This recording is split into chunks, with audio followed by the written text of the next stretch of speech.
All right students, हमारी previous video में हमने इलेक्ट्रॉन के नेगेटिवली चार्ज सब एटॉमिक पार्टिकल्स के बारे में डिस्कस किया था। आज की वीडियो में एटम्स के बारे में मजीद जानेंगे।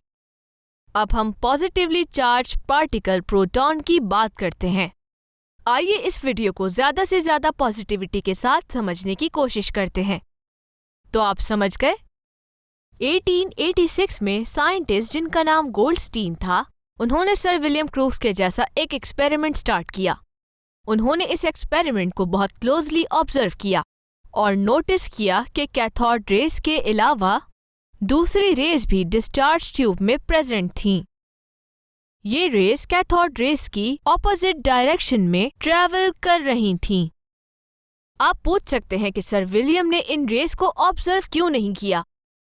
जो डिस्चार्ज ट्यूब यूज की थी गोल्डस्टीन ने, वो स्लाइटली डिफरेंट थी। गोल्डस्टीन की डिस्चार्ज ट्यूब में मेटालिक रॉड कैथोड के बजाय परफोरेटेड कैथोड मौजूद था। तो अब उम्मीद करती हूँ कि आपको याद होगा कि कैथोड क्या है। याद है? ये नेगेटिवली चार्ज मेटालिक रॉड या प्लेट है। तो अपनी स्क्रीन्स पर इस परफोरेटेड कैथोड को देखिए। इस कैथोड के होल्स हैं। अगर आप समझने की कोशिश करें इस एक्सपेरिमेंट को, तो आप देखेंगे कि न्यूली डिस्कवर्ड रेज ने ऑपोजिट डायरेक्शन में ट्रैवल किया कंपेयर्ड टू कैथोड रेज, और वो परफोरेटेड कैथोड के होल से गुजर गईं। इस एक्शन ने डिस्चार्ज ट्यूब की वॉल्स पर एक ग्लो प्रेजेंट किया और गोल्डस्टीन ने इन रेज को कैनाल रेज से लेबल किया।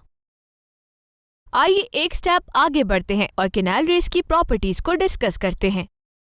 तो हम पहले ही जानते हैं कि ये कैथोड रेज के ऑपोजिट डायरेक्शन में ट्रैवल करती हैं, लेकिन दोनों एक जैसा बिहेव करती हैं क्योंकि दोनों स्ट्रेट लाइन में ट्रैवल करती हैं। एक और प्रॉपर्टी जो कि प्रूफ हुई कि कैनाल रेज इलेक्ट्रिक और मैग्नेटिक फील्ड में डिफ्लेक्ट हो गईं, जो कैथोड रेज की ऑपोजिट डायरेक्शन में जा रही थीं। इससे ये प्रूफ हुआ कि इनफैक्ट ये रेज पॉजिटिवली चार्ज थीं। एक और इंटरेस्टिंग नोट ये है कि कैनाल रेज की नेचर यूज्ड गैस की नेचर पर डिपेंड करती है। तो ये जहन में रखना जरूरी है कि कैथोड रेज कैथोड से इमिट होती थीं। हाउएवर कैनाल रेज एनोड से नहीं आईं।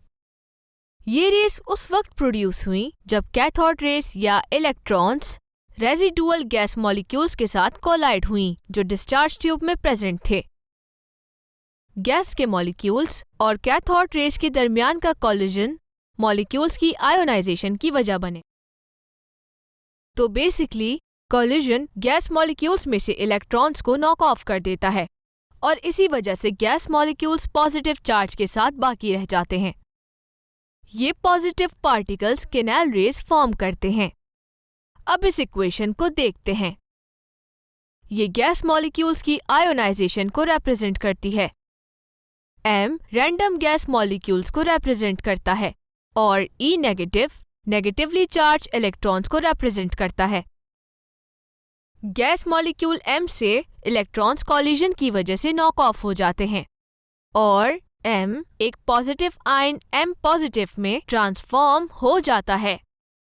आई होप कि ये ज्यादा कंफ्यूजिंग नहीं है। अगर ऐसा हो तो वीडियो को दोबारा देखें, फिर आप समझ जाएंगे।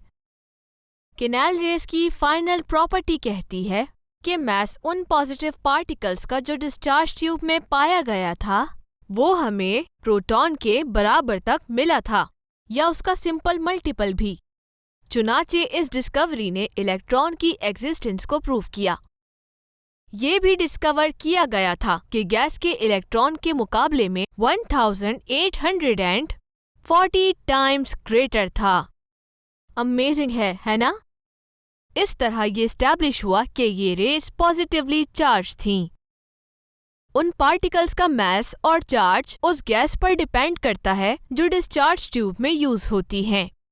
चुनाचे different positive gases different masses और डिफरेंट चार्जेस के साथ डिफरेंट पॉजिटिव रेज प्रोड्यूस करती हैं। इस लेसन में प्रोटॉन्स के बारे में इतना ही।